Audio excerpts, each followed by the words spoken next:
Want me to do a test? Yeah, just drink. Just look at the camera, tell us your name and spell it, and we'll have a marker at the beginning of the tape. Not look at you. When I'm answering questions, look at the camera or look at you? For me, once we go, but for... Oh, for right now. Okay, Tony Green, Tonygreen. And local painter here in New Orleans. Musician also. Excellent. So it's a musician and painter. Yes. All right, so sort of real general, just describe the warehouse to somebody who's never seen it. The warehouse. Well, it was an old factory, a big, empty space, storage space. I guess it was like, a warehouse as one would expect a warehouse, a one-story building, but built in the New Orleans style of brick and old funky pieces of wood that were probably taking off of barges and things back in the olden days. So you walked in, it was a big flat thing, could be a concentration camp. And you walked in, it was just one huge space, and then they had the rafters at the top, these big beams that were up there. And so, the whole thing was done on the cheap, because this was sort of to connect the Fillmore East with the Fillmore West. And so we put one right smack dab in the middle of all the rednecks. We put it right in New Orleans. We had New Orleans, the Fillmore South, I guess you'd call it or something. It's probably even a better word. But so you walk in, and one of the cheap solutions to the flooring was they got all these cheap carpets from some sort of carpet outlet place, and they just laid them one on top of another, one on top of another, Of course, they never washed them, And when you think about the kind of activity that was going on, I think you're a product of that, aren't you? And so that should, And you'd walk in and you'd think, where's the fire?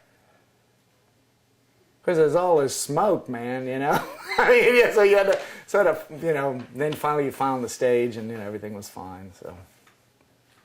Cool. Tell us a little bit about the scene outside of the club. People burning incense, smoking out, selling jewelry, braiding hair. Yeah, they had, it was the hippy dippy days, right after, Easy Rider was one of the big influential films for all of America.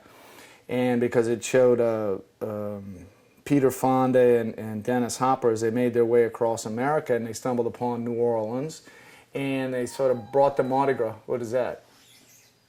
Forgot to turn this off. Oh, man. Yeah, man, I was in the middle of pontificating. Sorry about that. Shit. Does anybody remember life before cell phones? Yeah.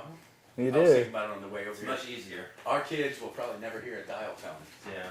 Gee, that's a tragedy. Gosh. I was thinking about it a while back, like our kids, if we have kids, they'll probably never hear a dial tone. I'm totally being I could expound on many things that your kids don't know about. We're not here for that, though. So let's see, what was the... Take it from Peter Fonda and Dennis. Oh, well, what I wanted to illustrate there was that film was important to put New Orleans on the map for many hippies, because the Mardi Gras, before, most people in America didn't know that Mardi Gras existed down in New Orleans.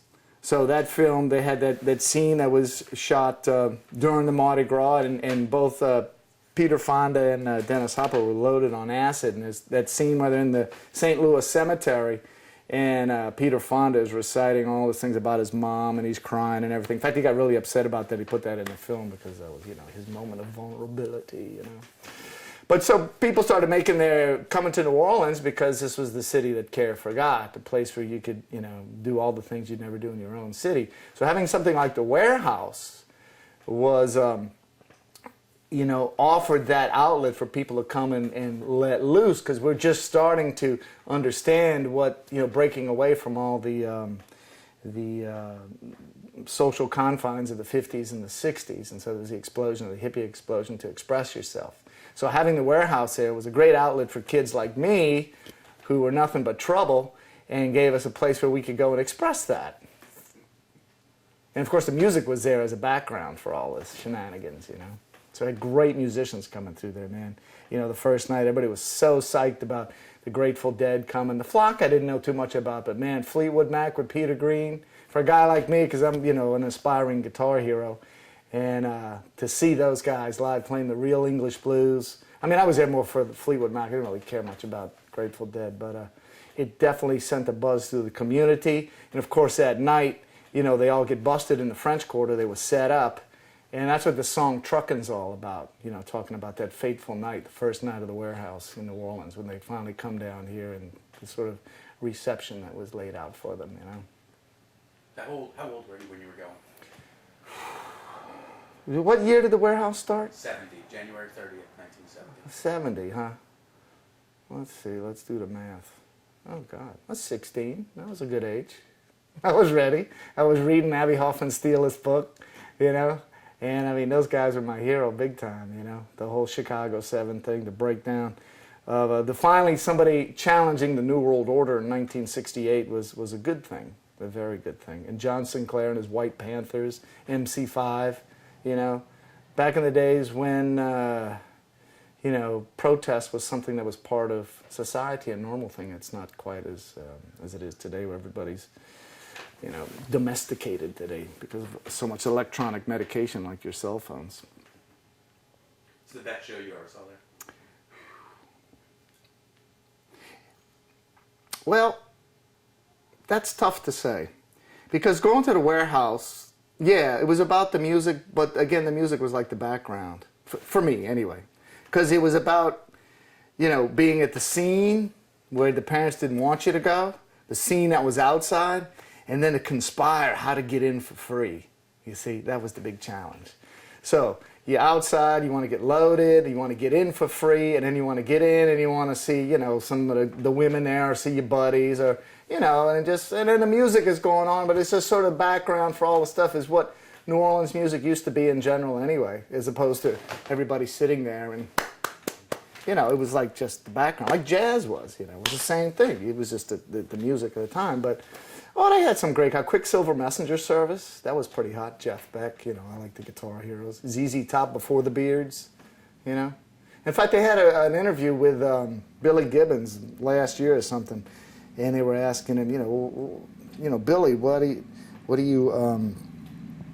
you think that the longevity of your music has been around for 35 years? What do you think? What's the secret of that? He says, never learn the fourth chord.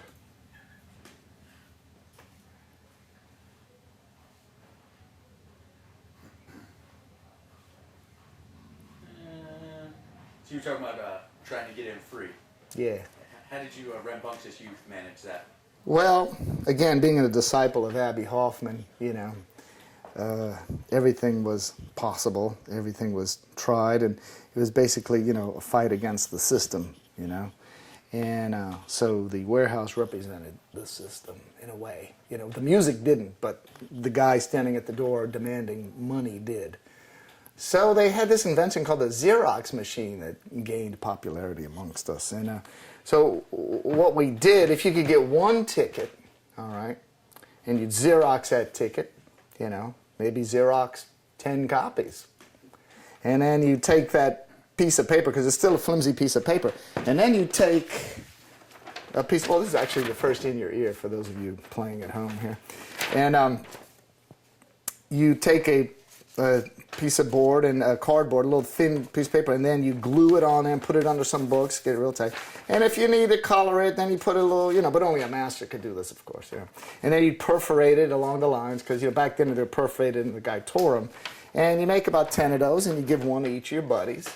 And we all have the same story, you know, that this certain person out front is selling them, and, you know. And the secret is when you get to the door, don't wait around to see if the guy approves of the ticket. As soon as it leaves your fingers, you get lost, you know. So I made it. That was quite a lot of fun. So I got pretty good at making the tickets to get into the warehouse for nothing. And then sometimes when you get in, there was this door that had a big a bar across it, a big wooden thing, you know, the classic thing to hold it, because it is a warehouse. So there are these big doors that would open up like that. So when the gig was over, they'd remove that and let everybody go out so that the people could flow out. But we were interested in people flowing in. So one guy would get in there, but it was Chikel, I remember him. Yeah, Chikel was so stoned, man, this cat. He was our supplier of orange barrel acid and stuff like that. So when me and him would get there, and then we'd pull up the thing. We'd tell everybody we're going to be there in 10 minutes on the inside. We'd go in with the fake tickets, make our way to the door, wait for the right moment, and then spring it, open it up, and all these kids would rush in. And then they're all freaking out, they're trying to stop them, you know. And it's like, oh, because they were all Holy Cross kids that worked there, because the guy that ran it is Bill Johnson. I'm from Holy Cross, too, so I could infiltrate the ranks, but, you know, that was one of the ways that we defeated the capitalist system that was set up there. Do you think the warehouse played a key role in making the scene of the early 70s in New Orleans? Absolutely. Absolutely, my God. Because with that, you know, it put us on the map, not only for the great music that we had our own music, but a place where you could have alternative music, you know. And so the youth started coming here. And then, you know, you come here, the rents are cheap, it's Mardi Gras all year round, you know, the weather's nice, you know. So we started to get this whole hippie community here, which focused here in the French Quarter, you know. So it was a wonderful time. It was a wonderful time in New Orleans, you know. Your best memory of the warehouse? Can't tell you that. Oh, okay. That's my memory. Tell us your third best. The third best.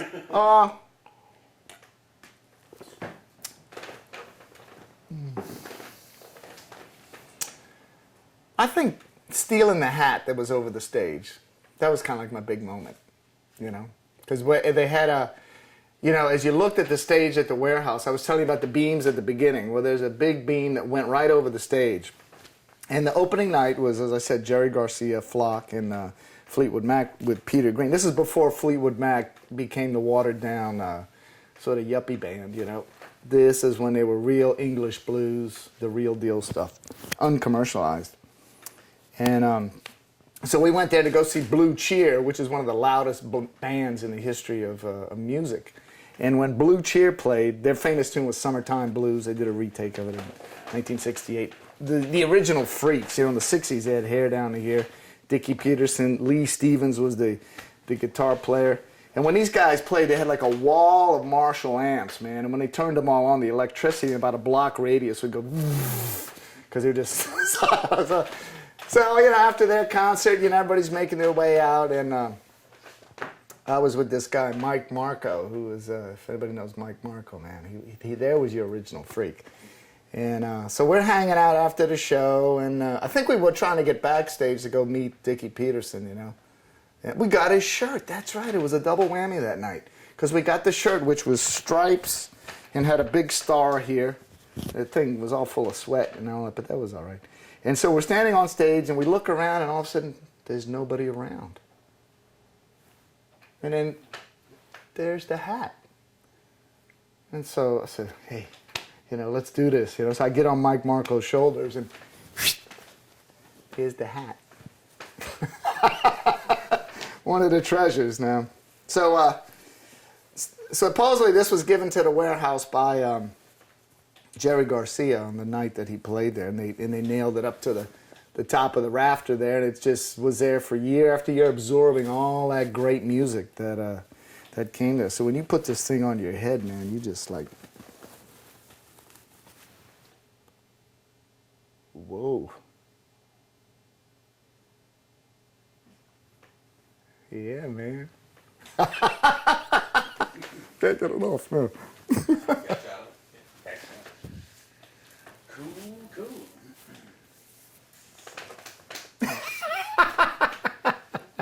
What do you think made the warehouse special? Boy. As opposed to... us. That's what I want to get to. Not me, but us, meaning the people that were there. Opposed to like the other places that were just playing music, whether it was Municipal Auditorium or the other places. What made the warehouse special? Well, the Municipal Auditorium, I mean, what a beautiful place. I mean, you go there and you look up, inscribed around the ceiling in the circumference, there's the names of all the great artists, poets, musicians, writers, etc., which is really, and you go hear the symphony there, and all the seats are regulated. And you go to the warehouse, you know, it's the antithesis of that. You know, it's just a big empty space with these filthy carpets, funky stage, you know, but some of the best rock and roll on the world and the planet played there, you know, and it was such a funky atmosphere. There was none of these barricades and stuff like that. When they came and played, they were right with contact with the audience, just like the Jazz Fest used to be. You know, now the Jazz Fest is this big corporate entity, you know, that is disgusting. But used to be a Jazz Fest. You go just lean up on the stage and it'd be B.B. King jamming with, you know, Clifton Chenier, and you just have a great time there. So, like the Jazz Fest, what was happening in the warehouse was not so much what was up on the stage, but what was going on in the audience. Back in the days when people used to communicate with each other. So there were all these little activities going on, conspiracies and, people meeting and, people playing percussion, and just stuff going on. And the music, again, is just the soundtrack for all this great human activity that's going on. And today, the music is so loud and everybody's text messaging while they're there. There's no interaction between the people, So it was a great thing about when a community was truly a community. And in this sense, it was the young community of New Orleans, and all the freaks and hippies and other people too, It was a great gumbo of activity, So. Tell us about the August heat and how hot it would get in there in the summertime when it's packed full. One word comes to mind: stink. Brutally hot. Well, I don't know. If you're from New Orleans, it's no big deal. No, we're not big. No, man. They got fans. And if the tickets didn't work, you'd go around the back and watch the show through the fans in the back. There was one fan, and but it would be like watching, a silent film. You're watching Jeff Beck, and it's like, yeah. But then if you're on acid, you kind of get into the fan, It's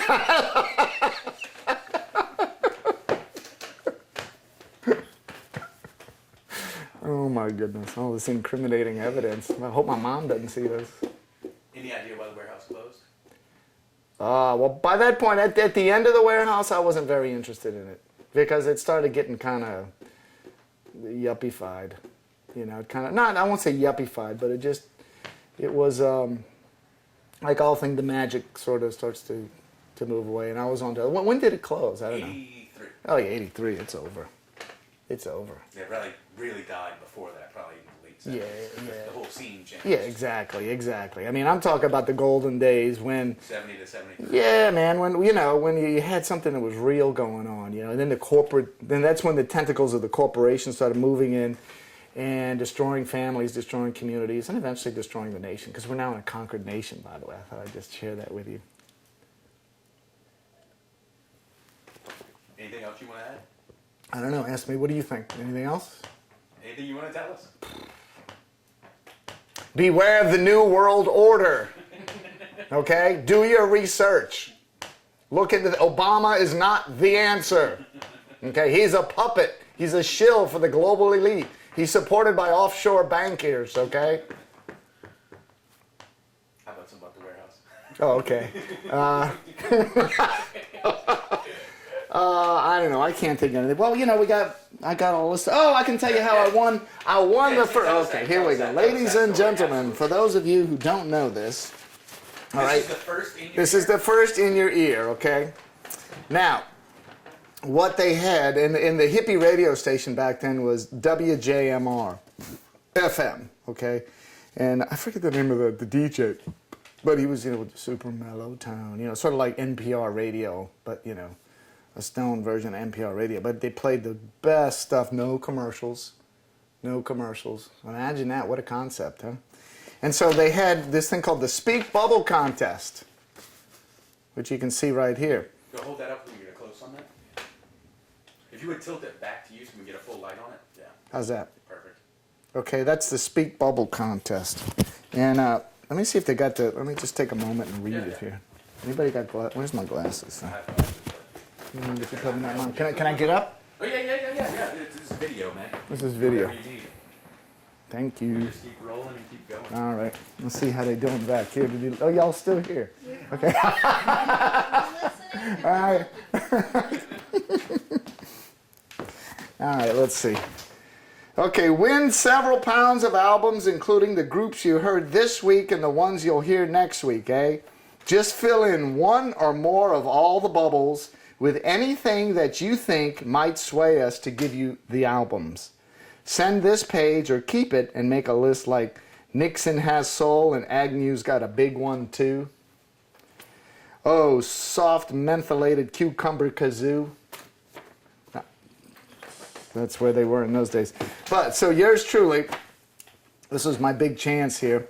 So what I did, what you had to do was fill in the captions here with whatever you wanted to fill in, which you felt was appropriate and probably humorous. So, to show you where I was in those days, I turned each one of these little bubbles into a monster demon that was devouring the people below them. And so, Turns out that was a slam dunk, and I got all the albums. Yay. Huh? What albums? I don't know, man. I haven't got the slightest idea. Whatever. So there we go. And just for whatever it's worth, however that's worth, and this stuff is all going on eBay pretty soon, but there's the first ticket to the Warehouse with Grateful Dead, Flock, and the great Fleetwood Mac featuring Peter Green. And Jeremy Spencer too. Was that Jeremy Spencer? The slide guitarist? Great stuff. Great, real rock and roll, English blues, man. The good stuff. Okay, I think that's it for me, huh? Yeah. Yeah. That should do it. Yeah, thank you so much. Oh, you're welcome. Good? Yeah, get a What you need? few seconds of silence and get a room tone. Yeah. Yeah, we just sit here for 30 seconds and like record the mic to make sure Okay. it's for editing purposes. All right, starting now.